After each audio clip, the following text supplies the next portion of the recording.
स्वागत है आप सभी का हमारे साथ साप्ताहिक राशिफल में। ये वीक बहुत खास है क्योंकि यहाँ पर 3 मार्च को रहेगा ग्रहण और 4 तारीख को रहेगी होली। और इस वीक के पहले ही दिन, क्योंकि यहाँ बात करें हम 2 मार्च से लेकर 8 मार्च तक, और पहले ही दिन यहाँ पर जो शुक्र हैं उच्च के हो जाएंगे। शुक्र पहले कुंभ में थे, अब मीन में प्रवेश कर जाएंगे 2 तारीख को और उच्च के हो जाएंगे। शुक्र का उच्च का होना लव लाइफ को भी बेहतर करेगा और सभी के लिए ये बहुत फायदेमंद रहेगा। विदेशों से भी फायदा हो सकता है, लेकिन खर्चों को भी बढ़ाने वाला होगा। तो कैसे ध्यान रखना है, किन चीजों का ध्यान रखना है और क्या करना है इस वीक में, क्योंकि ग्रहण भी रहेगा, यहाँ पर हम आपको बताएंगे। साप्ताहिक राशिफल में जब भी हम बात करते हैं तो मून भी बहुत ज्यादा इंपॉर्टेंट होते हैं। चंद्रमा इस पूरे ही वीक सिंह में रहेंगे, कन्या में और तुला में रहेंगे। जब भी साप्ताहिक राशिफल की बात करते हैं तो चंद्रमा तो महत्वपूर्ण है, और चंद्रमा का चौथे, 8वें, 12वें घर में होना उसे कमजोर कर देता है। तो मिडिल ऑफ द वीक यानी 4, 5, 6 तारीख को तुला राशि वालों को थोड़ा सा संभल कर रहना है, खर्चों से बचना है, स्वास्थ्य का ध्यान रखना है और ओवर इमोशनल नहीं होना। यहाँ अगर हम आपके स्वास्थ्य की बात करें तो लोअर बॉडी पार्ट में थोड़ी सी तकलीफ रह सकती है, या कोई पुरानी बीमारी अगर आपको चल रही थी, शुगर, बीपी, थायराइड या कोई भी क्रॉनिक डिजीज अगर आप फेस कर रहे थे, तो वो यहाँ पर मिडिल ऑफ द वीक थोड़ी सी ट्रिगर हो सकती है। उस चीज को आपको संभालना है, लोअर बॉडी पार्ट का ध्यान रखना है, शुगर वगैरह को कंट्रोल रखना है, ये आपके लिए बहुत ज्यादा जरूरी है। स्किन से रिलेटेड भी कोई ना कोई समस्या आपको परेशान कर सकती है। देखिए, जब हम यहाँ लव लाइफ की बात करेंगे तो सूर्य, राहु, मंगल, बुध आपके पंचम में है। चतुर्ग्रही योग आपके 5th हाउस में बना हुआ है। बुध आदित्य योग तो अच्छा है, लेकिन राहु और मंगल का होना सडन आपकी लव लाइफ में चेंजेस ला सकता है। कहीं ना कहीं एग्रेशन यहाँ पर दिखाई दे रहा है, क्योंकि लव लाइफ में सूर्य, मंगल, राहु का होना अंगारक, विस्फोटक स्थिति बनाता है। तो अपनी जबान पर कंट्रोल रखना है, आर्ग्यूमेंट्स में नहीं जाना, अन्यथा जो 5 और 6 तारीख है ये आपकी लव लाइफ के लिए बेहतर नजर नहीं आ रही है। ग्रहण भी रहेगा, केतु चंद्र की दृष्टि भी है, तो पंचम भाव यहाँ 6 ग्रहों से हम कहेंगे इफेक्टेड है। 6 ग्रहों का प्रभाव यहाँ पर सीधे दिखाई दे रहा है। वैवाहिक जीवन की बात करेंगे, मंगल आपके लॉर्ड हैं और मंगल इस समय ठीक स्थिति में है, लेकिन यहाँ पर भी आपको कॉन्फ्लिक्ट में फंस सकते हैं। किसी तीसरे के कहने में ना आए, अपने स्पाउस पर विश्वास रखें। जिन लोगों का विवाह नहीं हुआ है उनके लिए हम कहेंगे कि ये वीक, अभी अगर कोई अच्छे प्रपोजल्स भी आते हैं तो थोड़ा सा रुकने की जरूरत है, बहुत अच्छा समय यहाँ पर नहीं कहेंगे।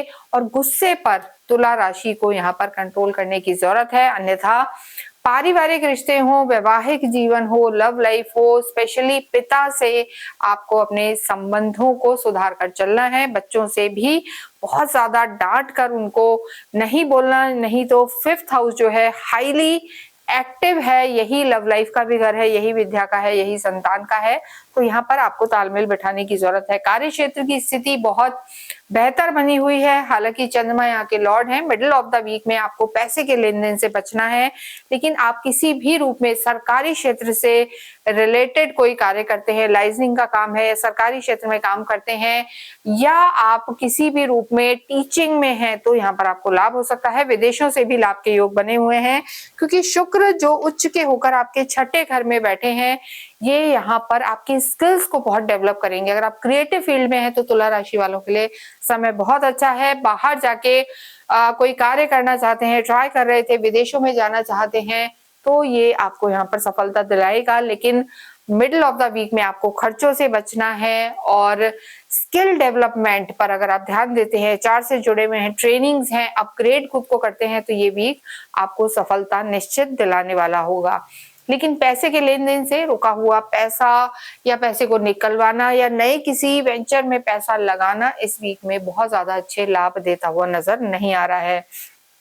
विद्यार्थियों की स्थिति बेहतर है, जैसा हमने कहा। अगर आप सरकारी क्षेत्र से रिलेटेड किसी चीज में तैयारी करते हैं तो आपको लाभ हो सकता है। एमबीए, बीबीए, कॉमर्स से भी रिलेटेड अगर आप कुछ पढ़ रहे हैं तो भी लाभ के पूरे पूरे योग हैं, हायर एजुकेशन के योग हैं। और अगर हम देखें आपके कर्म क्षेत्र को तो हमने देखा है, लेकिन जो आपके भाग्येश हैं बुध, वो यानी एक नवम भाव के स्वामी का पंचम में बैठना, एक त्रिकोण के स्वामी का दूसरे त्रिकोण में बैठना, ये बहुत अच्छी स्थिति है। तो भाग्य यहाँ पर तुला राशि का पूरा पूरा साथ दे रहा है, क्योंकि आपके भाग्येश जो हैं बुध हैं, जो आपके राशि स्वामी के परम मित्र हैं, आपके राशि स्वामी उच्च के चल रहे हैं, तो ये जो समय है आपको लाभ देने वाला होगा, भाग्य आपका साथ देगा।